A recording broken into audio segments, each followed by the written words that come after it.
Welcome back to DekuNews.net.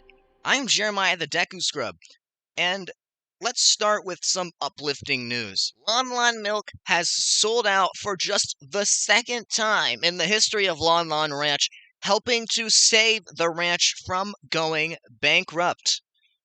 Instead, Talon and his daughter Malin will be able to continue to live there at least for one more year. Now for some breaking news out of Kokiri Forest. The Deku Tree has passed away. Jim, what is going on? It is unclear as to why the Great Deku Tree has passed, but from all accounts, we have learned that the boy Link tried his best to save it. We have sent in a very intrepid correspondent named Bob to go and figure out the cause of this death. Thank you, Jim. Do you have any other details about what Link attempted to do to save the Great Deku Tree from dying? As I've said, the details are not all there, and we don't know. But we know now that there appeared to be some sort of parasite inside of it. Uh, I don't know much else than that. Alright, thank you, Jim. We're gonna now go to Bob, who seems to have reached the inner chamber of the Great Deku Tree. Bob, what do you see in there? Well, it's actually pretty bad in here. I mean, there's cobwebs all over the place. There's like a bunch of sticks and nuts and plants. I was walking through trying to like investigate some other stuff, and like a giant spider fell from the ceiling, and it was kind of annoying. There's a lot of burnt like webs, and there's also a big dead crab thingy with one eye. And it also smells of death. Thanks for the detailed description, Bob. Did you find anything inside the corpse of the Great Deku Tree? That sounds absolutely terrible to say. Did you find anything in there that you think could have led to his untimely demise? I mean, it might have been like this giant one-eyed crab thingy. Because I also found like a couple of squished eggs around it that I think may have been. There was a couple of like, I don't know. Its eye got shot out. I'm not gonna go into details because it's pretty grisly. I believe it may have been a parasite that was either placed here or sent here and was basically leeching, as parasites do, off the life of a tree. Yeah, I just said that. This could be pretty bad for some international affairs. Do you see any possible way that this parasite could have gotten into the Great Deku Tree? Because it is a pretty powerful magic user back in its day. Yep. Actually, there is a hole in about like the front of the Great Deku Tree that appears man-made. So it could be that there is like it was like a Skull Kid prank or something that just went really wrong, and I mean like really wrong. Or it could just be a spider that tunneled its way into the tree. Or it could be someone in the Kokiri village is mean. Or it could just be like something to do with the Gerudo, because I know that they like hate everyone. Thank you, Bob. That is the kind of unbiased reporting that we here at DekuNews.net love to see. But there you have it, folks. A tragic prank by a Skull Kid gone wrong results in the death of the Great Deku Tree. Exact cause of death is still unknown, although it's believed to have been a parasitic goma living inside the Great Deku Tree. Interesting evidence, considering that gomas are found naturally in the Gerudo Desert. I've been Jeremiah the Deku Scrub. We take you now to our Loreumentary, hosted by Jimothy Johnson. Today, every single mask explained.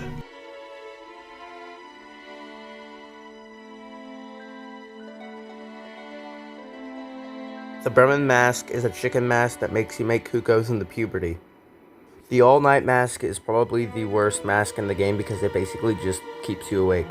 The couples mask, aka lover mask, a song by Theophany/Weird Mask that I have no clue what it does. Deku mask. Go to DekuNews.net. Just do it. Goron mask. We don't talk about that one, it just makes you fat and have muscles. Zora mask makes you throw your arms and you can swim without dying, so it's cool. Postman's hat. Really not a mask, just a hat that lets you check mail and rob it too. Bunny hood. Also not a mask, just lets you run faster, kind of like Minecraft. Face mask. A face of a missing child. Bomb mask. Makes you blow up. The skull mask. Bob's signature mask. Romani mask. Me and Judah's absolute favorite mask of all time. Because it's a cow and we like milk.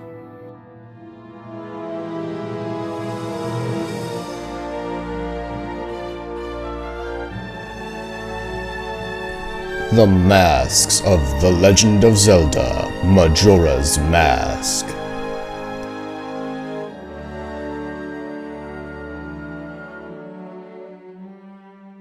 The land of Termina is strange and confusing, and sometimes dark.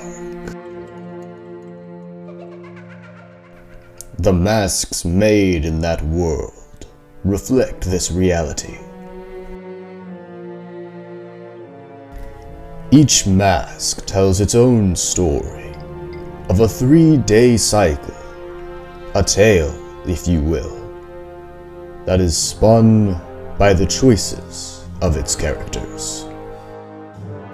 Here are but 3 of these stories.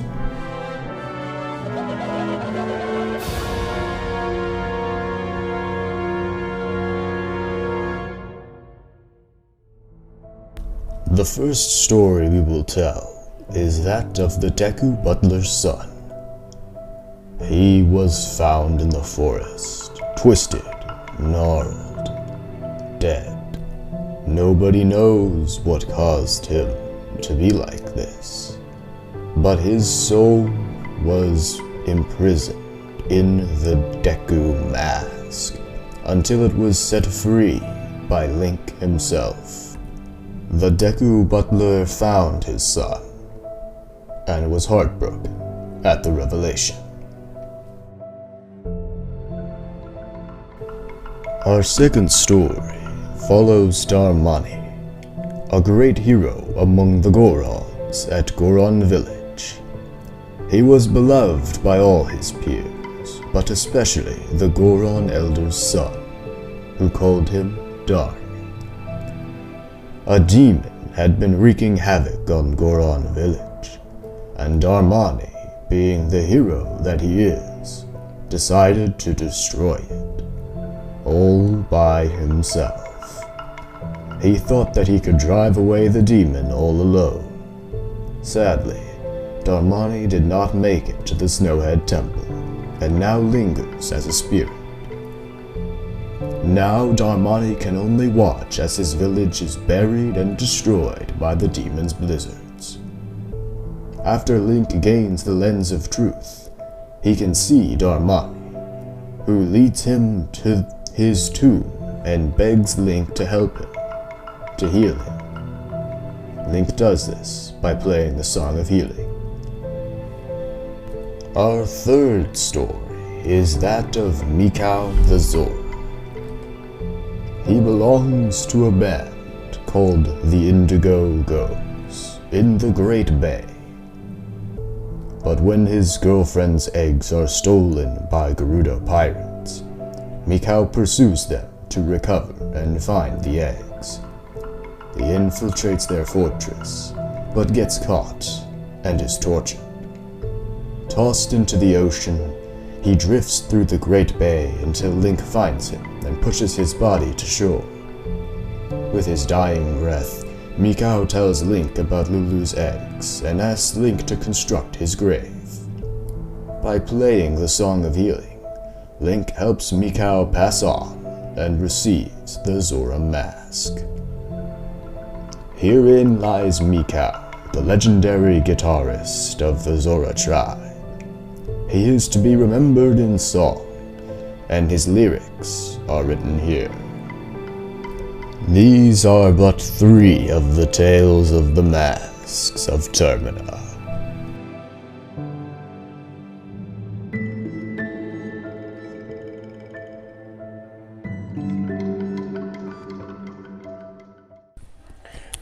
Welcome to the Milk Bar.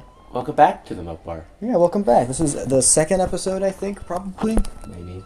Yeah. We're gonna be talking about something. We're really talking about something Tyson thought of when he had drank too much milk the other day. I did have too much milk.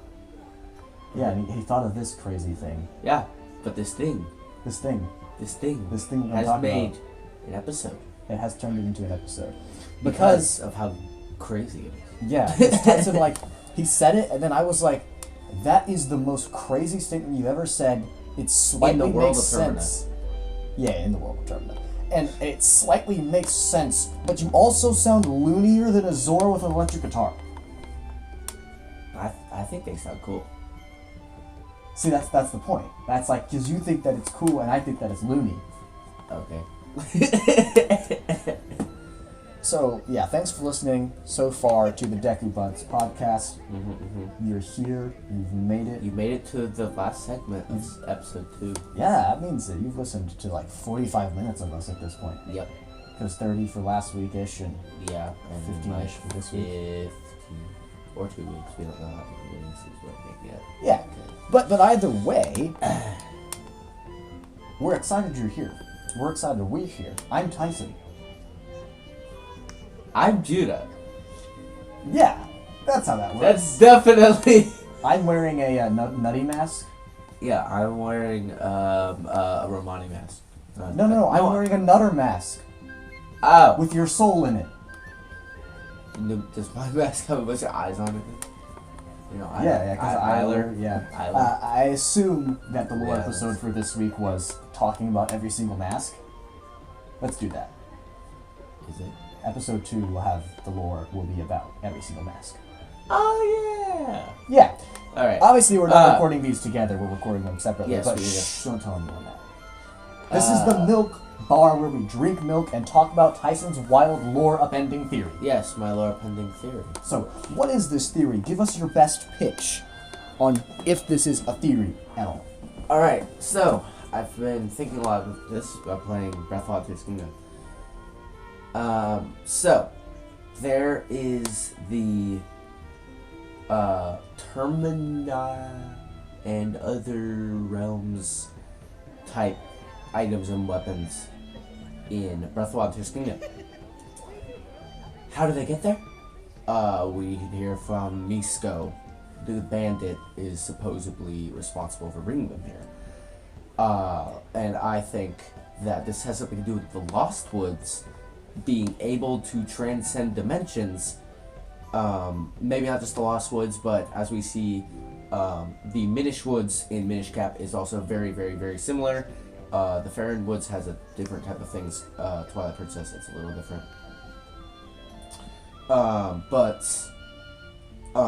I think the Lost Woods can like bridge between dimensions. We see it in Majora's Mask. Link is knocked off his horse, chasing into what can maybe be a dreamland. Yeah, we'll talk about that next week. Next week. In next week's Milk Bar, we're going to discuss if Majora's Mask actually happened. For the sake of your theory, we're going to go ahead and assume that it happened, and it was an alternate dimension, Yes, because that supports your theory. it does support my theory. Anyway, and so they are traveling. But basically, he falls into this alternate dimension, ends up there. Koholint Island, Link's Awakening. Oh, I forgot. We're recording this day of Christmas. That's what I got for Christmas. Link's Awakening. Well, I mean, that's what Sarah's got for Christmas. His My sister. And I got Echoes of Wisdom. But the essence of your theory is that the Lost Woods is a bridge between dimensions. So, for example, in Ocarina of Time, you can walk into all the different hallways, because Ocarina of Time, obviously, they couldn't really make it a big open world like they do Breath of the Wild and Tears of the Kingdom. It's more just a bunch of little tunnels. And so, your theory is that the little tunnels, while also leading you places in Hyrule, can also lead you to different realms, like Termina, Koholint like Island, the island, Lorule, Labrinia, Oracle, Realm of the Ocean King. That's Fan Malgoth. I don't know, but and possibly between the Downfall timeline, the Child timeline, the Adult timeline, and the Breath of the Wild timeline. Hyrule Warriors. This Lost Woods Catechism has brought together a bunch of people within the timelines, went through the Lost Woods, ended up in one world, caused a catastrophic event that never happened. Yeah, exactly. That makes total sense. So, the theory, and this changes everything, like I said, more upending, because instead of Breath of the Wild and Tears of the Kingdom being at the end of the timeline or at the beginning of the timeline, depending on what your theories are and what you think, according to this theory, it's like concurrent, or like is it still at the end? It's just that through the Lost Woods, that's why all 3 timelines Easter eggs are in Breath of the Wild. That was the root. I would say that it also works in other timelines as well. I wouldn't say it just is at the end in this area, because as I've said, we see it used in multiple different timelines as well. Yeah. But really, that's the main benefit this theory gives, I think, is it gives Breath of the Wild and Tears of the Kingdom a place. Because for a long time, Breath of the Wild, part of why people were like, it doesn't fit in the timeline, was because there are Easter eggs from all 3 games. For example, there's rock salt all over the place, and that would only be there if the entire place was covered by a flood, which is Wind Waker. At the same time, there's Lon Lon Ranch, which is only in the child timeline. Because it would have gotten wiped out by the flood if it was in the adult timeline. It's not. There's Lon Lon Ranch in Breath of the Wild. Yeah, there is. And at the same time, Where? it's ruins. It's just ruins. Oh, but wasn't that mean it got wiped out by a flood? No, it's ruined because of the calamity. But at the same time, there are Easter eggs from the Downfall timeline. I don't know that timeline as well, so I can't really tell you what they are. But I know they're there. And so, it makes it hard. It doesn't fit in a timeline because there's Easter eggs from all 3 timelines. With this theory in place, if it's true, if it works, which, it's just let's say the Lost Woods is portals between dimensions. That works.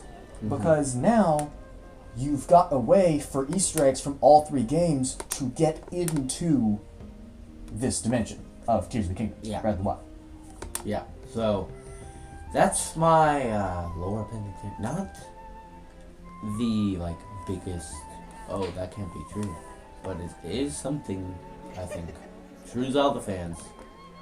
If you're listening to this, I might know some of you. Talk loud. But Gotta hear you over the clinking of milk.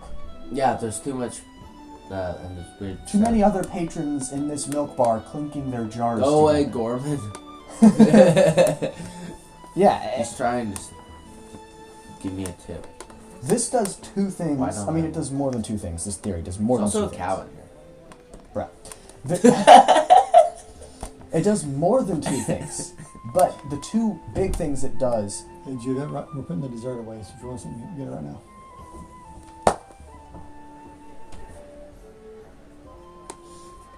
It does 2 things. It gives a way for Termina to exist and for the characters in Termina to get into the other timelines. Because, the characters in Termina are also in the games. Minish Cap. Ocarina of Time. I had others. I need my encyclopedia. Didn't bring it. The Oracle games, Four Swords Adventure. They're in a bunch of different, mostly Fallen Timeline and Four Swords stuff. And either pre-game, Fallen Timeline, or Four Swords stuff is mostly. Yeah, and it's kind of... So, Mostly If- DS and other yeah. games. It's like, if those characters are real, which is the theory that you believe in and what we're assuming, And that's what we're going to talk about next time. yeah, whether that is real or not, it wouldn't make sense for them to be in games beforehand or games in different timelines if there wasn't a way for them to get to those timelines. And the Lost Woods theory allows them to do that. Yes. So the Lost Woods could currently be connecting all these different dimensions, which we'll talk about in a futurist episode sometime in this season about our thoughts on ZCU. Yeah, which it could possibly connect them That to, right? could be, the Lost Woods could be like the world between worlds. of Zelda. That would be cool. I'm definitely pulling in a Star Wars reference. Yeah, I'm not gonna play it. I love Star Wars. I like. That would be cool. Because it's cool. But War Between Worlds is cool. Yeah. It's just Go that, watch Star Wars. Yeah, it's just the main thing we're thinking about here, though. And we're going to ask y'all this question. Y'all can tell us, is this theory amazing and it fixes the timeline? Mm-hmm. And sure, there's no actual real definitive proof for this to be a thing, right? There's no moment where you're going through... Well, here's the thing. In the Lost Woods, if you're walking around and you walk off the path, you teleport to the beginning again. Yeah. So, like, that shows at least that the Lost Woods has some magical powers. It has some sort of map. That's mostly, I remember, Breath of the Wild, Tears of the Kingdom. With Tears of the Kingdom, it's really bad. Like, you have to stay in specific places. If you go, like, there's basically certain just little patches that you can be in Lost Woods. That's why you have to go underground. Yeah. So, could it be... so the other thing is, so the dueling peaks in Breath of the Wild, I guess Tears of the Kingdom, is supposedly was one mountain that was split in two by the 3 dragon spirits, which are actively reforging the world. So what if they're reforging this whole universe and actively, as the, like, I don't know, servants of the golden goddesses or whatever, reforging, making like bridges to different worlds, like Lorule and stuff, with this like mirrored thing of Lost Woods or whatever. Yeah. So I think it's a real interesting theory. And it assumes that Majora's Mask is real, but it solves all the problems that it assumes when it takes that assumption. You know what I mean? Yes. Like, that assumption creates problems, but it solves those problems. It also solves a lot of other problems. In the end, though, it's just a theory that you could subscribe to if you liked it. And if you subscribe to the theory, you might as well subscribe to our channel for more. Right? And go subscribe to Judas channel as well. Yeah, True View Radio, that's where you can find me. There'll probably be an ad for it. That's where you can find him alone. There's probably... But I don't know why you wouldn't, why you want to leave me and my wonderful voice that you guys put up with. Except they can barely hear you because you talk so quietly. Except when you scream. Okay. Yeah. So, thanks for listening to this milk bar. This milk bar. Part. Thanks for listening to the milk bar. Yeah, listening to the milk bar. I'm probably gonna add. I mean, you'll already be hearing it if you're a listener. I'm probably gonna add like some people talking in the background and some clinking. You're breaking the fourth wall. And some little music. We're always gonna do this at the end. It's like gonna be tradition at this point. Yeah. Maybe. I don't know. Thanks for listening to Deku Buds. I'm Tyson Nutter. And I'm Judah Eyler. Because we decided to wear each other's masks today. Yes, he stole my mask. I'm relieving his guilt. I need Link to steal it back from me. Maybe you can like say, I need your help, come help me. Anyway, thanks for listening to Deku Buds. We'll see you next time on another milk bar. Milk bar. Yeah.